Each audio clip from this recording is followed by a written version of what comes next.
அன்பார்ந்த முஸ்லீம் சகோதர சகோதரிகளே, அஸ்ஸலாமு அலைக்கும் வரஹ்மத்துல்லாஹி வபரகாத்துஹு. அரசாங்கம் சட்டப்படி நாளையிலிருந்து 24 மே சுமார் 14 நாளைக்கு எல்லா ஊர்களிலும் லாக்டவுன் இருக்குது. இது லாக்டவுனில் என்ன செய்யலாம், என்ன செய்யக்கூடாது, அது கூட சில விவரம் இருக்குது. சென்னைக்காக இருக்குது, மற்ற ஊர்களுக்கும் இருக்குது. அப்போ இந்த லாக்டவுனில் அப்படி ஒரு சட்டம் இருக்குது. யாருமே வீட்டை விட்டு வெளியே வரக்கூடாது. மிக முக்கியமான தேவை இருந்தால் வீட்டை விட்டு வெளியே வரலாம். உதாரணமாக ஆஸ்பத்திரி போக வேண்டியதாக இருக்குது, கல்யாணத்தில் கலந்து கொள்ள இருக்குது, அல்லது யாரோ உறவினர் காலம் ஆகிட்டாங்க, அவங்க ஜனாதாவில் போக வேண்டியதாக இருக்குது. இந்த மாதிரி 2-3 விஷயம் இருக்குது. அதுக்கு வீட்டை விட்டு வெளியே போகலாம், இல்லை அந்த வீட்டிலே எல்லாம் அடங்கி இருக்கணும் அப்படின்ட்டு சட்டம் இருந்தால் எங்களுக்கு என்ன பாதிக்கும்னு சொன்னால், இப்போது ஈத் பெருநாள் வருது. 3 நாளைக்கு பிறகு ஈத் பெருநாள் வருது. இன்றைக்கி 26வது நோம்பு வச்சுருக்கோம்.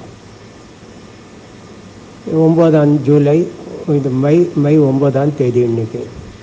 அப்போ சதகத்துல் ஃபித்ர் கொடுக்க பெருமானார் ஸல்லல்லாஹு அலைஹி வஸல்லம் உத்தரவு கொடுத்துருக்காங்க. அது சதகத்துல் ஃபித்ருக்கு என்ன பலன்னு 2.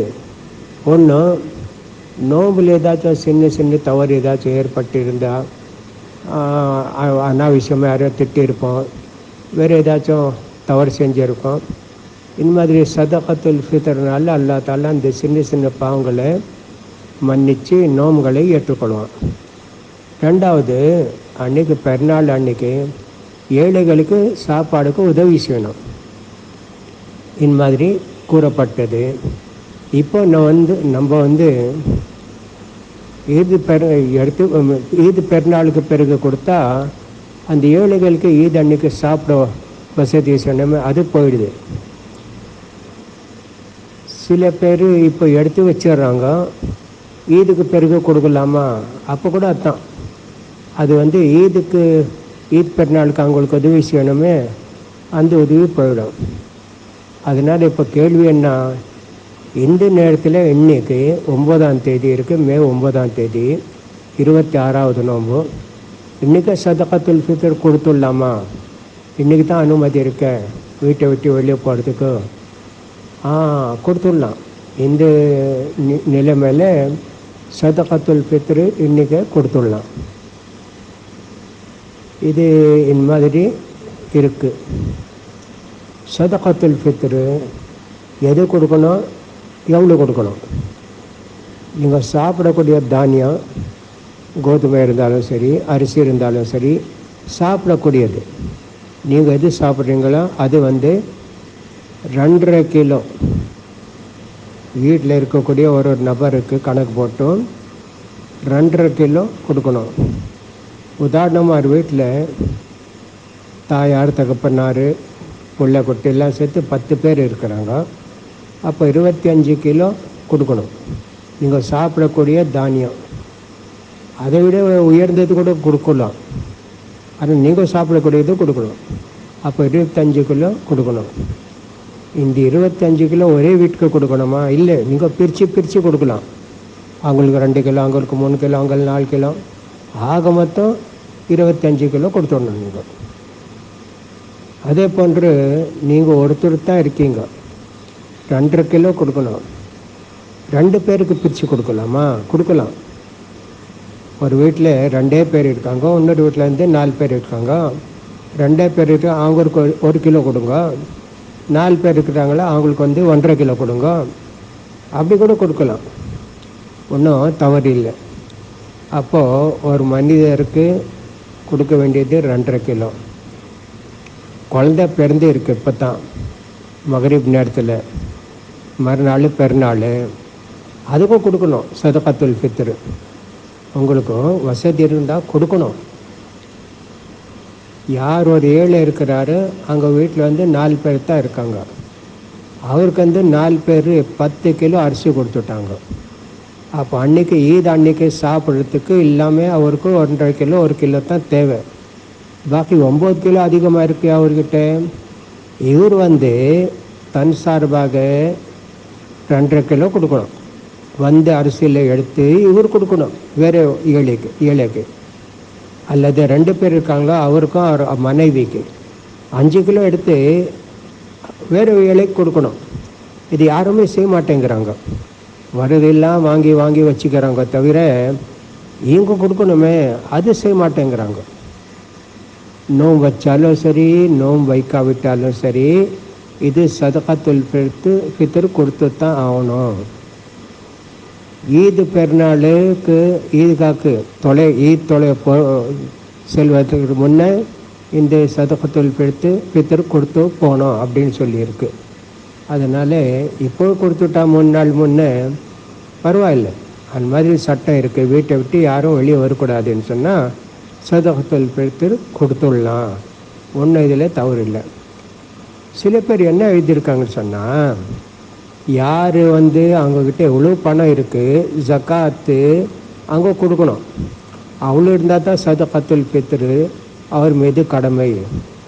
அதுக்கு உதாரணம் என்ன, அவர் வீட்டில் கொஞ்சம் நகை இருக்குது, ஒரு 4-5 கிராம் நகை இருக்குது. அப்புறம் துணிமணி நல்ல புதுசாக துணிமணிலாம் வாங்கி வச்சுருக்காங்க, அது இருக்குது. இது மாதிரி சின்ன சின்ன பொருள் அவர்கிட்ட இருக்குது, அதெல்லாம் கணக்கு போடணும். அப்போ இது 595 கிராம் வெள்ளி அல்லது தங்கம் போட்டால் 85 கிராம் வேல்யூ இருந்தால் அப்போ கொடுக்கணும். இது தவறு இல்லை, இது தவறு. ஹதீஸில் இந்த மாதிரி ஒன்றும் வரல. நீங்கள் எல்லாம் கணக்கு போடுங்க, வீட்டில் இருக்கிறதெல்லாம் பொருள் எடுத்து கணக்கு போட்டு கொடுங்கன்னு சொல்லி இது வரல. இது தவறான மசாலா, இதை ஏற்றுக்கொள்ளக்கூடாது. என்கிட்ட வசதி இருக்குது, ஒரு நாள் சாப்பிட்றதுக்கு அது வச்சுட்டு பாக்கியெல்லாம் நைட்டு அதிகமாக இருந்தால் நம்ம எடுத்து கொடுக்கணும் வேறு மக்களுக்கு. எங்களுக்கு இருக்குது வேறு சார்பாக, அதுலேயும் எடுத்து நீங்கள் கொடுக்கணும்.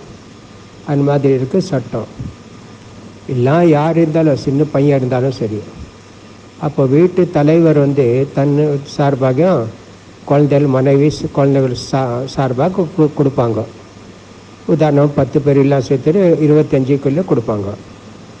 அப்போ வீட்டில் இருக்கார் பெரியவர், அவர் சம்பாதிக்கல, அவர்கிட்ட காசு இல்லை, அங்கே மகன் சம்பாதிக்கிறாரு. அவர் தன் பெற்றோர் சார்பாக, தன் மனைவி சார்பாக, தன் குழந்தை சார்பாக எல்லாம் சேர்த்து பையன் கொடுப்பார், மகன் கொடுப்பார். யார் கொடுத்தாலும் கூடும், அல்ஹம்துலில்லாஹ். அதே போன்று அவங்களோட அங்கே தங்கச்சியெல்லாம் இருக்கிறாங்க. வீட்டில் குழந்தை வேறுக்கு தங்கச்சியெல்லாம் இருக்கா, சின்ன சின்ன தங்கச்சியெல்லாம் இருக்காங்க. அவர் சார்பாக கூட இவர் கொடுக்கலாம். பெற்றோரும் குழந்தை மனைவி தம்பி தங்கச்சி எல்லாம் ஒரே வீட்டில் இருக்கிறாங்க. அதனால அவரும் கணக்கு போட்டு எல்லாருமே கொடுக்கணும், அப்படி கொடுக்கணும். இப்போ ஒரு கேள்வி என்னன்னு சொன்னால், அரிசி நம்ம சாப்பிடக்கூடிய தானியத்தான் கொடுக்கணுமா, காசு கூட கொடுக்கலாமா? காசு கொடுக்கக்கூடாது ஒன்று. ரெண்டாவது, மிக மிக அவசியம் இருந்தால் தான் காசு கொடுக்கணும். அவசியம் மிக அவசியம், என்ன வித்தியாசம் ரெண்டுலேயும்? நீங்கள் ஒரு ஆளுக்கு 2.5 கிலோ அரிசி கொடுத்துங்க. அவர் பெருநாளுக்கு ஏதாச்சும் நெல் படிக்க சாப்பிட்லாம்னு சொல்லி பிரியாணி சாப்பிட்ணும், அரிசி இருக்குது, அதுக்கு ஒன்றும் இல்லை, வசதி இல்லையே. நீங்கள் 2.5 கிலோ அரிசி கொடுத்தீங்க, இன்னொரு 2.5 கிலோவுக்கு பதிலாக காசு கொடுத்துட்டோங்க. எதுக்காக? பிரியாணி சாப்பிடுவதற்கு.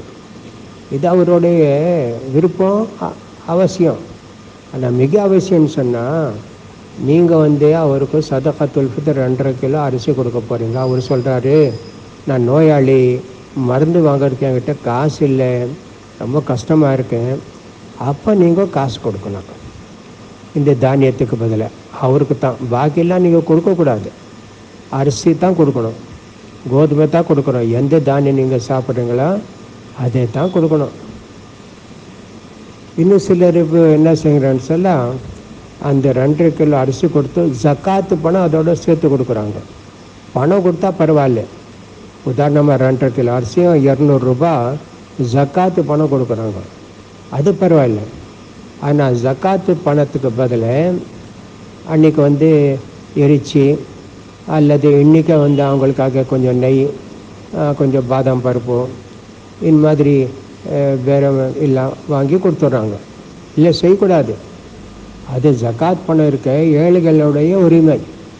உங்களுக்கு அதில் எந்த விதமான வித்தியாசம் இருக்குது, அதை சேஞ்ச் பண்ணுறது மாற்றுவதற்கு உங்களுக்கு அதிகாரம் இல்லை. அதனால் நீங்கள் பணம் தான் கொடுக்கணும் அந்த அரிசியோடு சேர்த்து. இதை கொஞ்சம் ஞாபகத்தை கொள்ளுங்க. அப்போது நம்ம வந்து காஃபிர்களுக்கு, இந்துக்களுக்கு, மாற்று மதத்தார்களுக்கு சதகத்துல் ஃபித்ர் கொடுக்கலாமா? இல்லை, கொடுக்கக்கூடாது. ஜக்காத்தும் கொடுக்கக்கூடாது, சதகத்துல் ஃபித்ரும் கொடுக்கக்கூடாது. 2.5 கிலோ சொல்லியிருக்கேன் நான். இன்னும் சில பேர் வந்து 3 கிலோ கூட சொல்லியிருக்காங்க. இன்னும் சில பேர் என்ன எழுதுன்னு சொன்னால், ஹனஃபி மذஹபில் 1.25 கிலோ 1.5 கிலோ கொடுக்கணும்.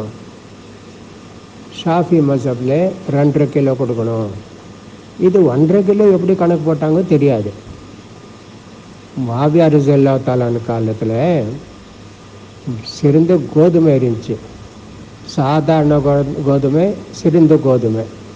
அப்போ சாதாரண கோதுமை பார்த்தா, உதாரணமாக சொல்கிறேன், 1 ரூபா கிலோ. சிறந்த கோதுமை இருக்குது 2 ரூபாய் கிலோ. அப்போ முஆவியா ரலியல்லாஹு தஆலா தன் அபிப்பிராயம் சொன்னார், இந்த சிறந்த கோதுமை இருக்குது, அது 6 படி கொடுத்தாலும் பரவாயில்ல. ஆனால் சாதாரண கோதுமை இருக்குது, அது 1 படி தான் கொடுக்கணும், 1 சா தான் கொடுக்கணும். அப்படி தன் அபிப்பிராயத்தை அவர் சொன்னார். இது ஜனங்க எடுத்து அப்படியே அமல் செய்கிறாங்க. அவங்களுடைய சதகத்துல் ஃபித்ர் கூடாது, சேராது. ஏழை இருக்கிறாரு, கொடுக்க முடியல, அவருக்கு ரொம்ப ஏழை இருக்கிறாரு, 2.5 கிலோ கொடுக்குறது கஷ்டமாக இருக்குது. அவர் 1.25 கிலோ கொடுத்தாலும் இன்ஷா அல்லாஹ் அது சேரும் அல்லாஹ்கிட்ட.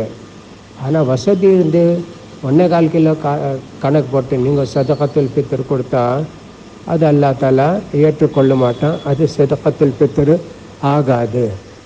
இது கவனிக்க வேண்டியது. சதகத்துல் ஃபித்ர் சொல்லியிருக்கேன். ஒரு சதகத்துல் ஃபித்ர் எத்தனோ பேருக்கு சேர்த்து கொடுக்கலாம், அல்லது ஒரு சதகத்துல் ஃபித்ர் அல்லது பல சதகத்துல் ஃபித்ர் சிலருக்கு சேர்த்து கொடுத்துடலாம். ரெண்டுமே கூடன்னு சொல்லியிருக்கேன். இது கவனிங்க.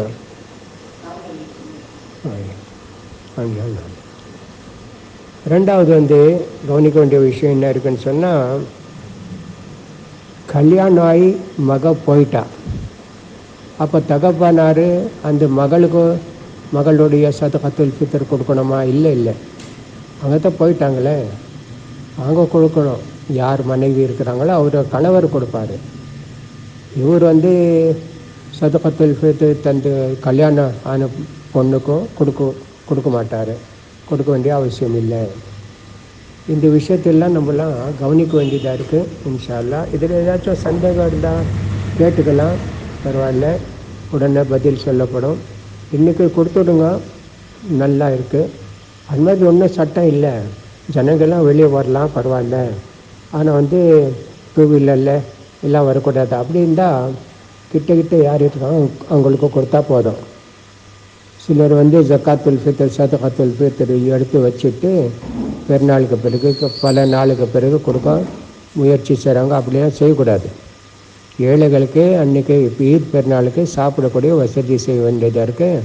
அதனால் இந்த மாதிரி வீட்டில் எடுத்து வச்சு வெளியூர்லேருந்து வராங்கள உறவினர், ஏழை மக்கள், அவங்களுக்கு கொடுக்கலாம். இந்த மாதிரி செய்யக்கூடாது, இது தவறு.